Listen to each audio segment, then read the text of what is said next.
আমি কৈ আছোঁ, আমি দেখুৱাই আছোঁ নাজিৰাৰ বিননি বিহুবৰ।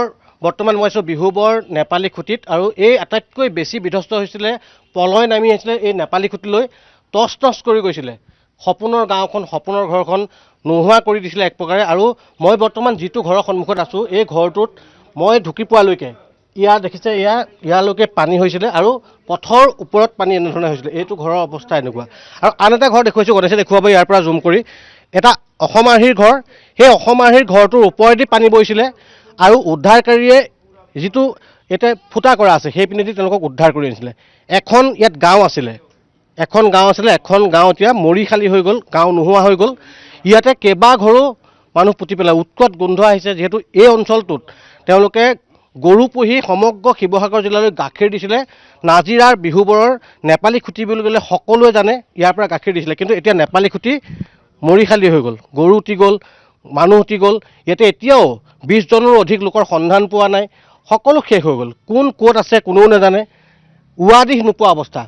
দাদা এজন আছে ঘৰটোৰ কাষতে, এইটো ঘৰ আপোনাৰ? হয়। আপুনি নিজ চকুৰে চাদৰ ওপৰৰ পৰা গোটেই মহাপলয় দেখি আছিলে, আপোনাৰ মুখে জানি যে মহাপলয়ৰ আপুনি একদম জীৱন্ত সাক্ষী ওচৰৰ পৰা দেখিছিলে। হয়, নমস্কাৰ, মোৰ নাম অনুপল বৰুৱা। এইটোৱে মোৰ ঘৰ। এই চাদৰ ওপৰতে সেইদিনা মই আৰু ছোৱালীজনী আছিলোঁ, প্ৰায় তাই ক্লাছ 8ত। এনেকুৱা এটা বানপানী আহিছিলে যে আমি কল্পনাই কৰা নাছিলোঁ। সৰুতে আমি বানপানী দেখিছোঁ, ঘৰ পুৰণা যিটো ঘৰ আছে তাত আমাৰ এআঁঠুমান পানী হয়। বাকী এইটো যিটো ঘৰ বনাইছিলোঁ, এই ঘৰটো ৰাস্তাতকৈ আমি ওখকৈ বনাইছিলোঁ, ভাবিছিলোঁ ইয়াত বানপানী নহয় বুলি। এনেকুৱা বিধ্বস্ত বানপানী আহিলে গোটেই গাঁওখন ধুই নৈ শেষ কৰি গ'ল। গোটেই গাঁও আছিলে। গাঁৱত এতিয়া মাত্ৰ আমাৰ চকুৰ আগত 4-5টামান পকা ঘৰ ওলাই আছে, বাকী বাঁহৰ ঘৰ এটাও নাই, সম্পূৰ্ণ শেষ হৈ গ'ল। কেঁচা ঘৰবিলাক শেষ। এতিয়া মোৰ এই বাৰীখন, মোৰ ঘৰটোৰ কাষতে গোটেই বাৰীতে ইয়াত কমচে কম 10-15টা ঘৰ ইয়াত সোমাই আছে। ইয়াত নেপালী সম্প্ৰদায়ৰ মানুহ বেছিকৈ থাকে। আমি নিজৰ তেজ মঙহৰ নহ'ব পাৰোঁ, আমি ককাই ভাই হিচাপে জীৱন নিৰ্বাহ কৰি আছিলোঁ। আৰু সৰুৰ পৰা এই গাঁওখনতে আমি ডাঙৰ হৈ আজি আমি এইটো অৱস্থা পাইছিলোঁ। এই গাঁওখন সম্পূৰ্ণ শেষ। ইয়াত সকলোৱে গো পালন কৰিছিলে, ইয়াৰ পৰাই গাখীৰ নাজিৰা শিৱসাগৰলৈ গৈছিল। গৰু ইয়াত নাই বুলি ক'লেও 400-500, এই গাঁওখনৰে 400-500 গৰু নাইকিয়া হৈ থাকে। মানুহ সন্ধানহীন হৈ আছে। 2-4জনৰ ডেড বডি ওলাইছে, বাকী একোৱে পোৱা নাই। প্ৰায় বোলে 21 জনৰ অধিক সন্ধানহীন। 21 জন হয়তো এতিয়া আমাৰ ফোনৰ যোগাযোগ নাই, আমি কাকো লগো পোৱা নাই, হয়তো তাতকৈ বেছিও হ'ব পাৰে, আমি একো নাজানো। হয়তো বিচৰা উদ্ধাৰকাৰী একো নাই। নাই। ইয়াত এতিয়া এই কাঠ জাপৰ মাজত আমি খালি গৰু পাইছোঁ, ছাগলী পাইছোঁ। ইয়াত গডৰেজ, ফ্ৰিজৰ পৰা আৰম্ভ কৰি ঘৰুৱা সামগ্ৰীসমূহ আছে।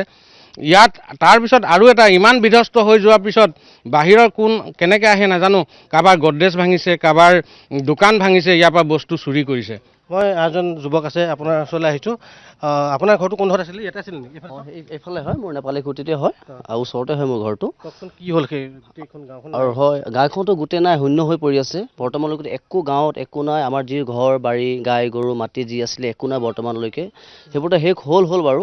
মই প্ৰশাসনৰ লগত এটাই আশা কৰোঁ। গৰু কিমান? গৰু আমাৰ 6জনী গৈছে। গোটেই গাঁৱৰ লগভগ 400-500 গৈছে। কেঁচা ঘৰবোৰ?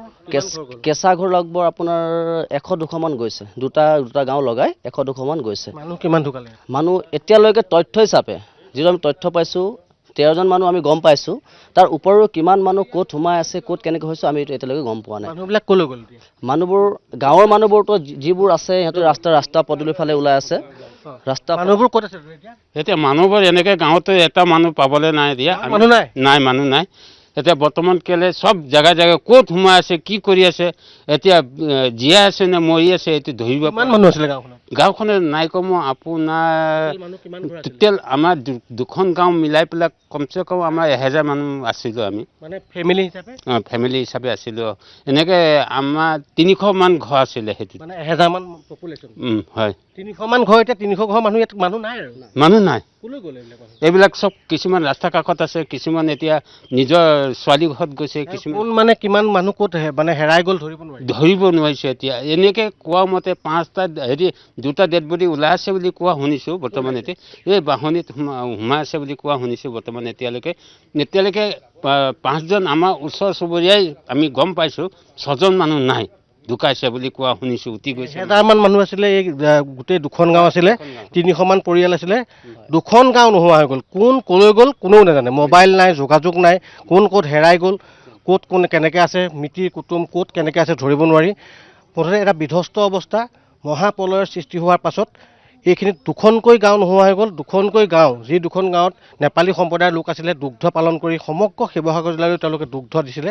কিন্তু এতিয়া জীৱন জীৱিকা শেষ, বহুতৰে জীৱন শেষ, যি উপাৰ্জনৰ তেওঁলোকৰ পথ আছিলে গৰু, সেয়াও শেষ, সকলোখিনি শেষ হৈ গ'ল।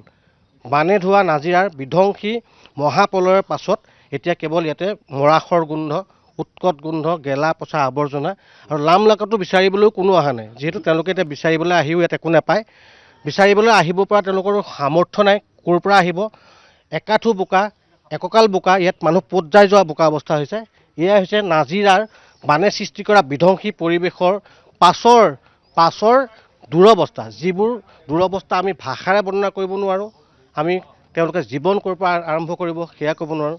কিন্তু এক অনিশ্চিত মহাপ্ৰলয়ৰ মাজত বহুতে এতিয়া জীৱনটো জীয়াই আছে।